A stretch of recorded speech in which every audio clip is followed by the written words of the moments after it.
Hello, hi. Magandang araw sa inyong lahat. Ang ganda ng araw dito, oh. Very shiny. Very shiny dito. At ibahagi ko sa inyo dito sa Book of Acts chapter 16 verse 31. It is written, sabi doon, believe in the Lord Jesus Christ and you will be saved, you and your household. Ayan, pag manampalataya tayo, ikaw at ako, kay Hesu Kristo ay tayo ay maliligtas. Ngayon, meron pang package doon, hindi lang ikaw ang maligtas, kundi ang buong sambahayan mo. Yun ang package doon. Dahil ikaw ay naligtas sa pananampalataya kay Hesu Kristo, kaya't lahat ng iyong sambahayan ay maliligtas din sa pamamagitan sa iyo na nampalataya na naligtas. At ano ang panampalatayahan natin kay Hesu Kristo? Na siya ay pinadala ng Diyos Ama sa langit sa pamamagitan ng pagmamahal niya sa sanlibutan o sa sangkatauhan. Makita natin yan sa John 3:16. Sabi doon, whoever believes in the Lord Jesus Christ, he will be saved. And he will not perish, but he will be saved. At sabi pa niya doon, number 2, na siya lang ang daan patungo sa Ama. Kaharian ng Ama. Si Jesus lang ang daan. Sabi doon sa 14 verse 6 ng John, na He is the way, the truth, and the life. No one comes to the Father except through Jesus Christ. At sundan, number 3, kailangan sundan natin ang apak ni Hesu Kristo.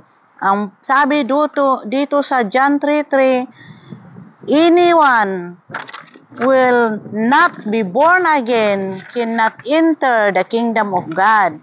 Si Jesus ay na-born again nung siya ay nasa lupa, siya ay anak ng Diyos pero nagkatawang tao. At siya ay nagpabaptize in the water. Nagpabaptize siya sa kay Apostle John the Baptist. Kaya't kailangan sundan natin ang apak niya dahil siya lang ang the way. Sabi pa dyan sa 1 Timothy chapter 2 verse 5 na He is the mediator between man and God. Siya lang ang pamamagitan ng Diyos at sa sangkatauhan. Sabi pa dito sa number 4, siya ay nabuhay na magmuli upang ikaw at ako ay mamuhay na bagong nilalang. Tayo ipinanganak muli sa langit.